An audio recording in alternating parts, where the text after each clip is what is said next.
Provérbios 3.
Deus, Deus, que é da terra, nós vamos para essa cidade, isso como povo seu, e pedimos a Ti, tua infinita bondade, misericórdia, abençoe, Senhor, Senhor, tua casa, dando saúde para a gente falar porque pedir para Ti são necessitados da tua sabedoria, discernimento, ajuda, pessoas, Senhor, irmãos, e nós possamos ter uma alegria cada vez mais, Deus dízimos da sua casa, porque o Senhor tem nos sustentado, o Senhor tem nos dado, por isso nós somos gratos, Senhor, pode, Jesus, vamos louvando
Deixa eu chamar a Miriam.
Graça e paz, irmãos. Podeis sentar?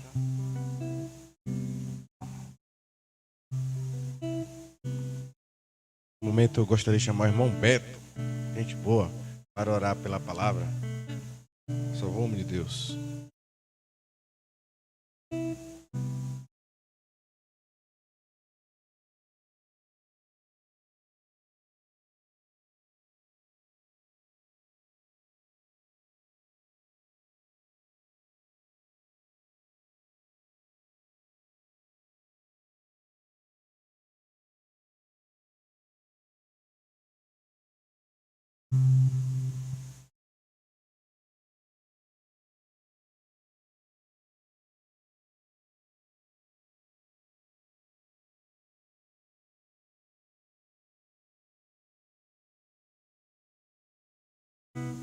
Amém.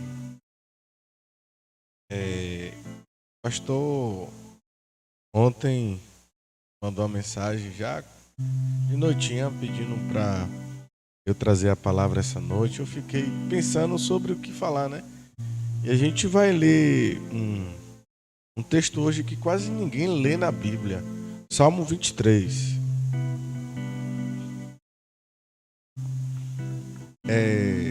Na hora que o pastor falou, eu fiquei analisando. E é incrível como a gente não percebe várias coisas que está ali tão diante da gente, sabe, tão na cara, como se diz. Como a Bíblia mesmo disse que a palavra de Deus ela se renova a cada manhã. Tem coisas que tá tão diante dos nossos olhos que a gente acaba passando despercebido.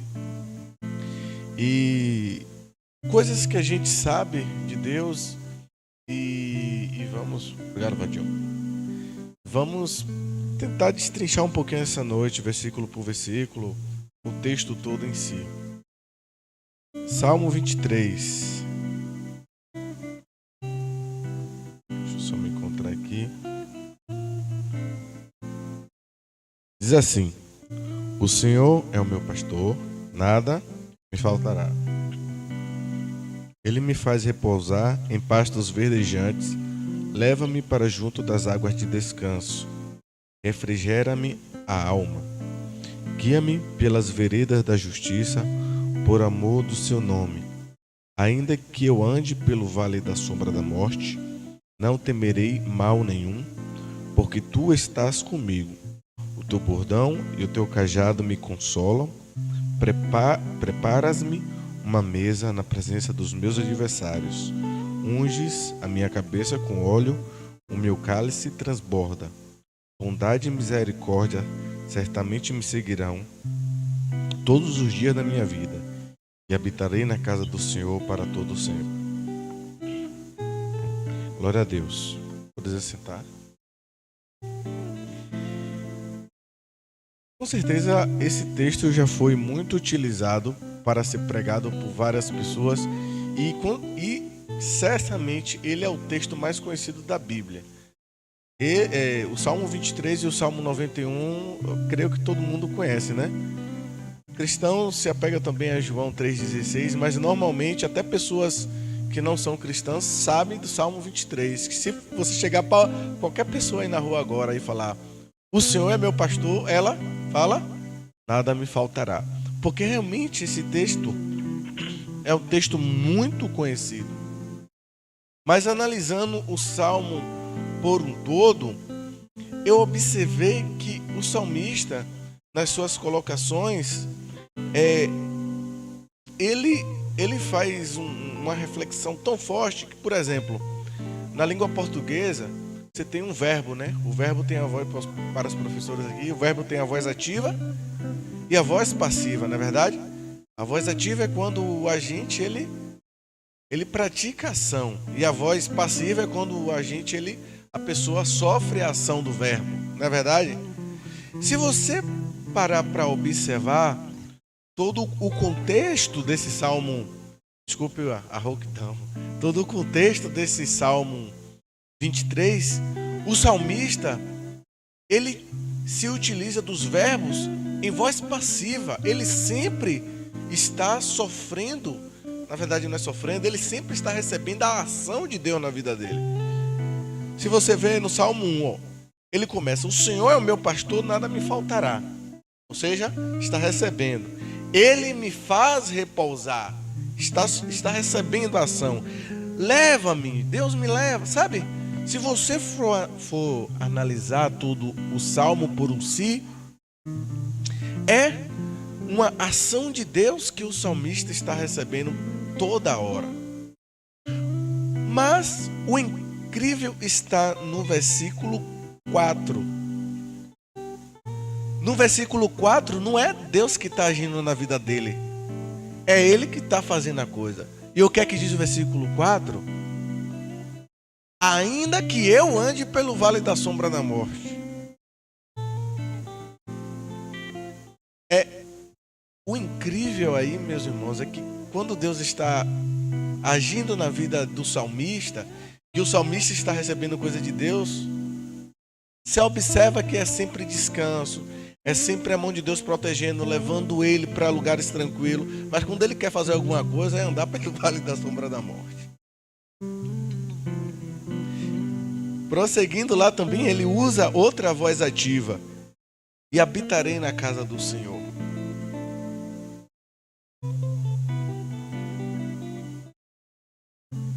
Vamos voltar ao início, já que a gente está falando de verbo. Já que nós estamos falando dessa passividade que recebemos de Deus. O primeiro verbo que a gente encontra aí do salmista é o quê? O Senhor é. O Senhor é. O primeiro verbo encontrado é o é. Esse verbo é um verbo intransitivo, não precisa de complemento, mas ele é passível para nós, sabe por quê? Porque o fato de Deus ser o que Ele é já é uma bênção para as nossas vidas. Meus irmãos, já imagina se Deus não fosse? Você já imaginou se Deus não fosse bom? Já parou para analisar isso? Se Deus fosse um Deus ruim,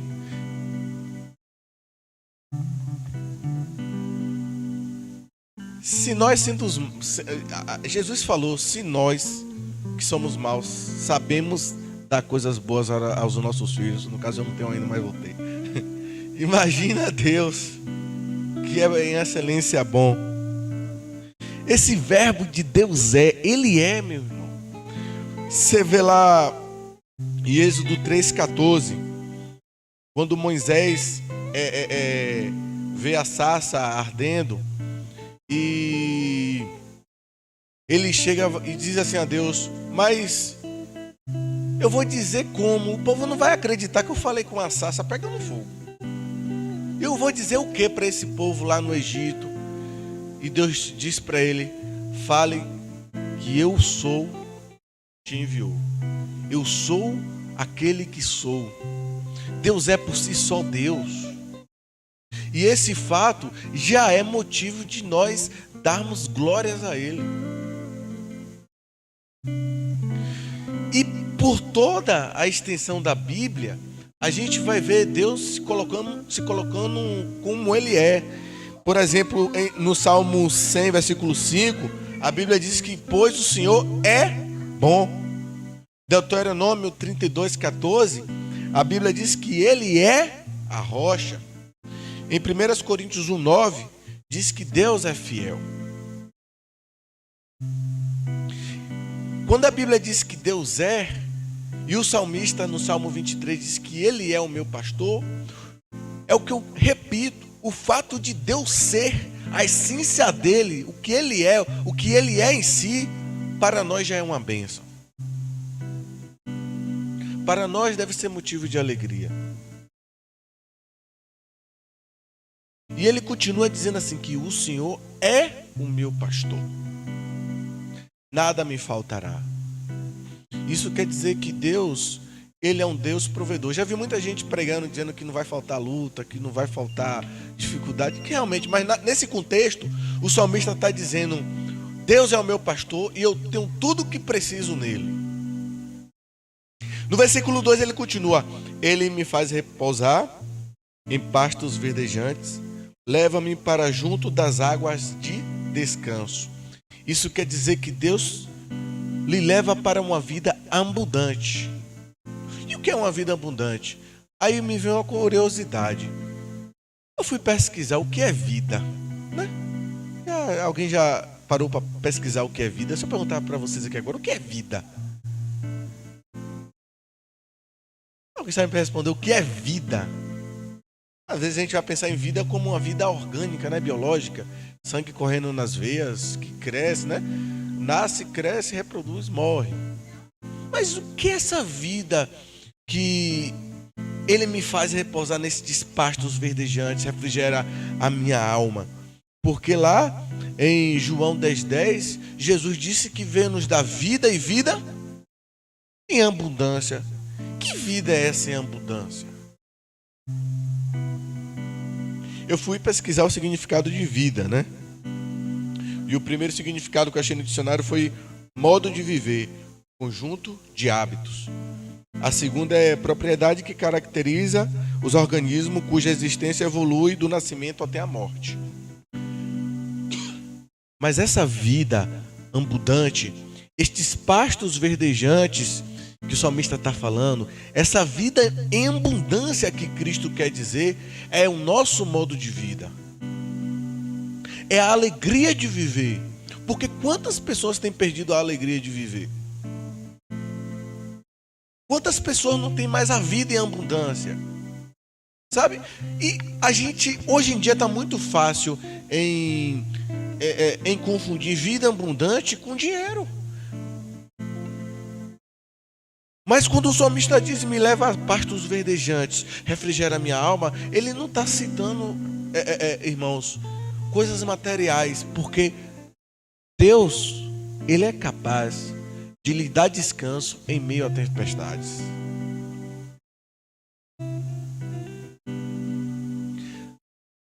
Às vezes nós sofremos porque nós queremos que essa vida abundante seja materializada, seja palpável, sabe? Aí confiamos na nossa vida abundante dizendo que Deus vai nos dar dinheiro, que Deus vai nos dar carro, que Deus vai nos dar casa, que Deus vai fazer isso na minha vida, vai me dar vitória. Mas a vida abundante que Deus tem para a sua vida é você ter a alegria de viver na presença dEle. É que você vive sua vida, independente de qualquer situação, sua alegria está em Cristo. Sabe? É você passar por problemas, qualquer que seja, mas você ter certeza que a vida de Cristo está em você. Eu me lembro quando eu fui fazer a cirurgia da pedra nos rins. E quando eu cheguei em Salvador, eu tinha esquecido os exames que eu tinha feito em Santo Antônio, tinha levado para o médico em Santo Antônio. E tinha esquecido, foi o quê, amor? Esqueci duas coisas importantes para fazer a cirurgia. E eu acho que foi... Eu esqueci qual foi, eu sei que foram duas coisas importantes. Letícia ficou, meu Deus, e agora? Eu disse, calma. Eu vim até aqui, eu vou fazer a cirurgia. Eu fui o último a fazer a cirurgia, mas fiz. Meus irmãos, eu vi o cuidado de Deus na minha vida. Às vezes a gente pensa que o cuidado de Deus na nossa vida é Deus suprir todas as nossas necessidades. Mas às vezes Deus nos deixa faltar. Sabe por quê? Para que a gente aprenda que o cuidado é dele. Porque às vezes a gente está apegado demais a alguma coisa. A gente está apegado demais àquilo. E às vezes a gente esquece o quanto Deus é grande. O quanto Deus é poderoso em nossas vidas. O quanto não é a gente que faz. A gente somente é o passivo de Deus. A gente recebe dele. Às vezes atribuímos várias coisas ruins a Satanás, mas às vezes, na verdade, tudo na vida do crente acontece por permissão de Deus. Sabe por quê, meus irmãos? As pessoas hoje estão, infelizmente, no mau costume de querer comparar Deus e Satanás, como se Deus e Satanás estivessem no mesmo nível. Mas sabe de uma coisa, que até para tentar você, Satanás pede permissão a Deus. Esquecemos do Deus grande que a gente tem. Esquecemos muitas vezes que é o que o salmista está dizendo aqui, que é que ele faz na nossa vida, o que Deus faz na nossa vida, e às vezes nós pensamos que a gente está vivendo, que é a gente que está fazendo. Não, nossos planos estão dando certo. Alguém aqui já teve planos frustrados? Já teve? Com certeza. Sabe por quê?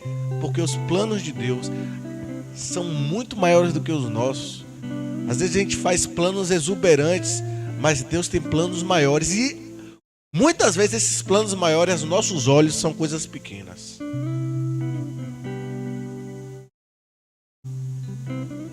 E infelizmente, queremos que Deus seja como nós queremos que Ele seja.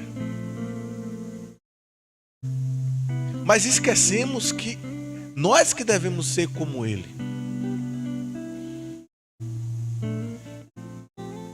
Queremos que Deus nos dê pastos verdejantes, que nos leve a águas tranquilas, refrigere a nossa alma.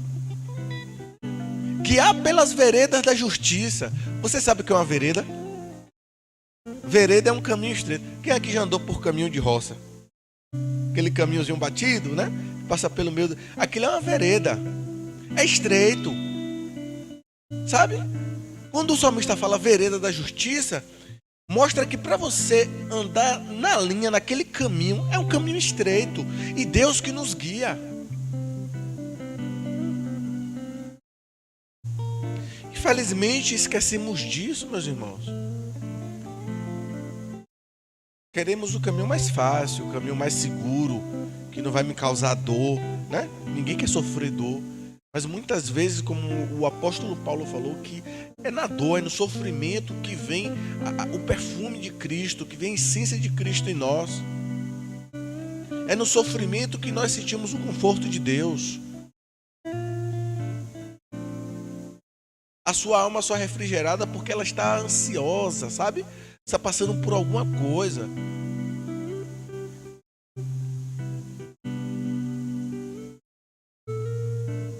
Temos que aprender mais a ser passivos de Deus, sabe? A gente quer ser muito ativo.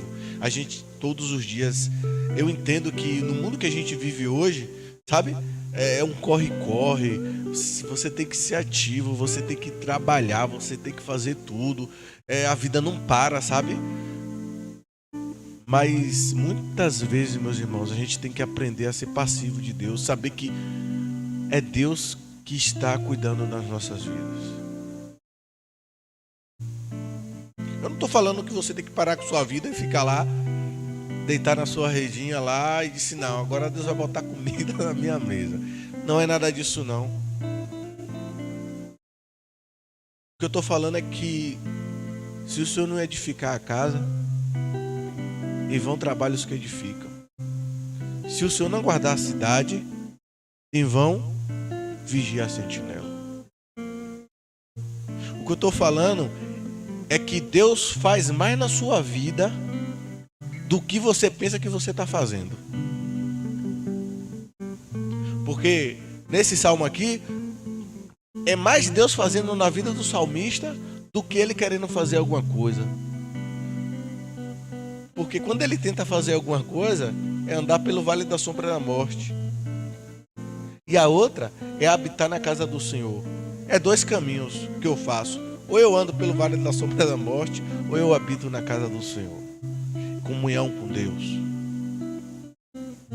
Mas diante de todas essas situações, meus irmãos, Deus sempre está conosco. Há momentos que escolhemos decisões erradas, que tomamos decisões precipitadas na nossa vida, que estamos de cabeça quente, que estamos chateados, sabe? Que tomamos decisões no calor da emoção e sabemos, e por mais que nós saibamos que aquela decisão é uma decisão que não será acertada, e a gente toma a decisão no calor da emoção, que infelizmente nós somos máquinas, que somos movidas por esse motor de emoções que é o nosso coração.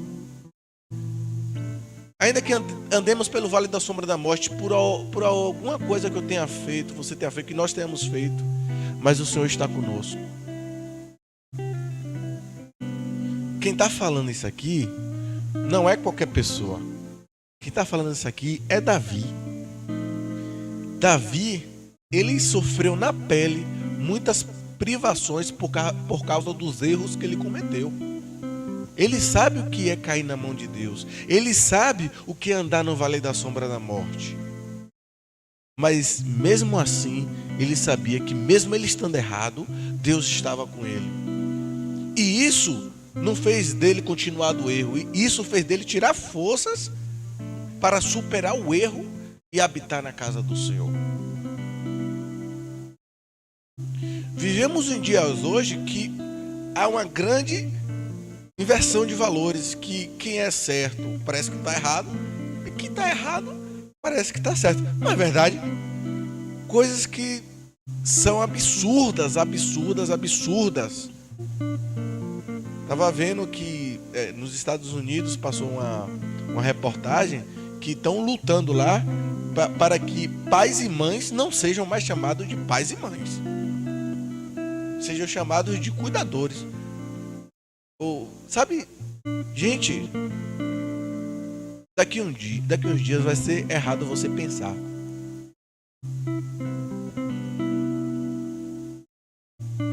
Vivemos em dia de inversão de valores, gente. Se a gente não tiver cuidado, nós somos levados por essa maré que o mundo está jogando. E observe que o povo está se afastando mais de Deus, estão começando a se achar muito independentes, sabe? Como é que eu digo que o Senhor é meu pastor e eu não deixo Ele guiar a minha vida?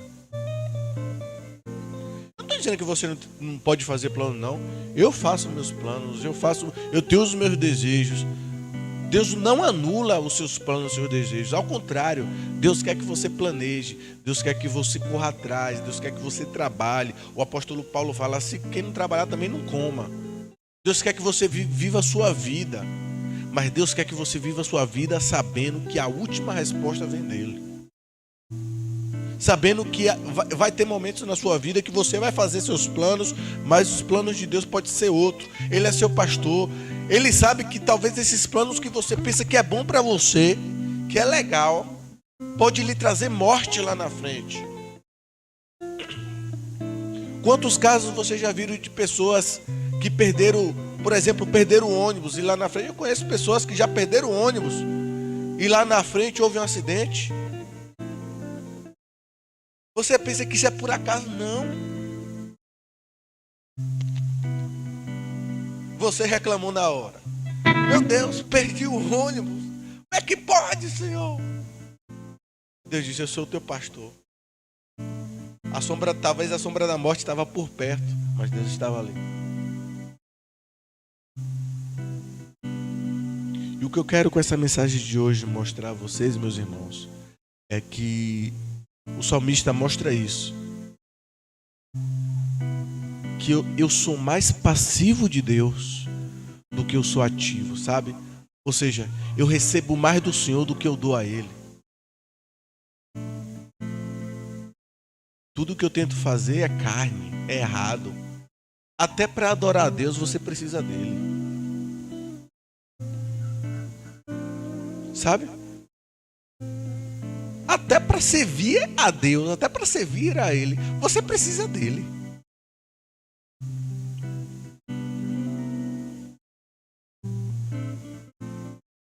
Esse sentimento de passividade não pode gerar em nós um acômodo pessoal, sabe? Você não pode se acomodar dizendo: não, agora pronto. Agora o Senhor é meu pastor, nada me faltará. Esse sentimento de passividade serve para gerar em nós mais confiança. Que é isso que o salmista está tentando passar aqui. Ele é meu pastor, ele que me leva às águas tranquilas, ele que me faz repousar. Isso me dá confiança em continuar minha jornada diante de Deus.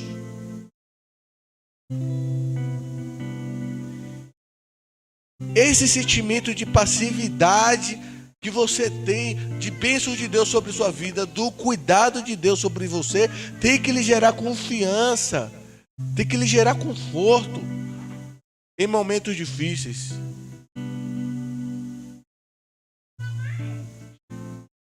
Tem que lhe gerar, meu irmão, fé, tem que lhe gerar esperança. E essa é a mensagem que eu trago para vocês essa noite. Que o Senhor é o teu pastor. Que o Senhor é a tua força. O Senhor é a tua alegria.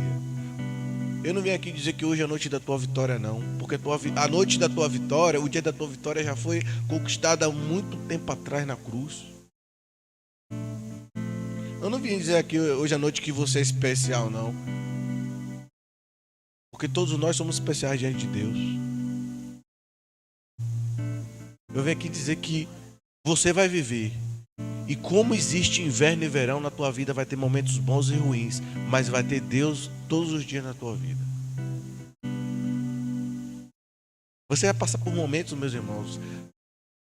Todo mundo passa. Vai passar por aquele momento que você vai: Senhor, como é que eu estou passando por isso? Mas Deus é muito maior que tudo. Saiba que nenhum dos teus passos você dá sem que Deus esteja vendo. Parece que Deus está tão distante, mas Ele está tão perto de nós. E às vezes nós achamos que para buscar Deus tem que ter, sabe, tem que pagar penitência. Mas Ele está aí, ó, pertinho de você, cuidando. Vamos colocar de pé e orar?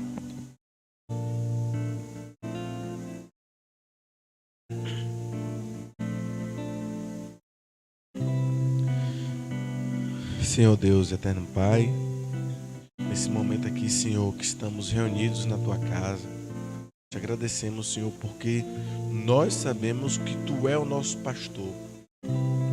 Às vezes nós nos desviamos do caminho, mas a Tua mão poderosa, Senhor, nos faz voltar, o Teu cajado, a Tua vara, nos faz retornar para os caminhos que o Senhor preparou para nós.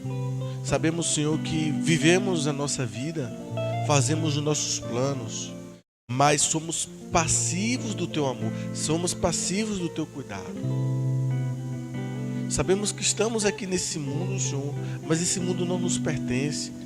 Mas vivemos uma vida nesse mundo em que nós precisamos do Teu cuidado, precisamos do Teu amor, do Teu conforto. Sabemos que nós iremos passar por momentos difíceis, por momentos complicados, por dias trabalhosos, mas sabemos também que Tu estarás conosco. Sabemos que passaremos também por momentos felizes, por dias tranquilos, e também Tu estarás ali conosco. Sabemos que Tu estarás conosco até a consumação dos séculos.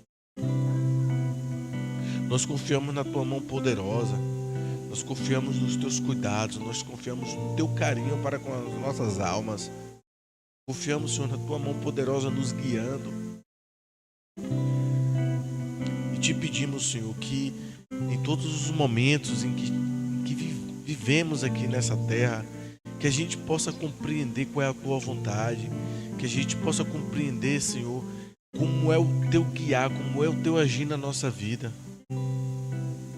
E é isso que nós queremos, Pai. E que nos momentos que passamos dificuldades, que nós possamos olhar para Ti e ver o Senhor cuidando de nós. Essa é a nossa oração que nós fazemos em nome do Teu Filho Jesus. Amém. Glória a Deus.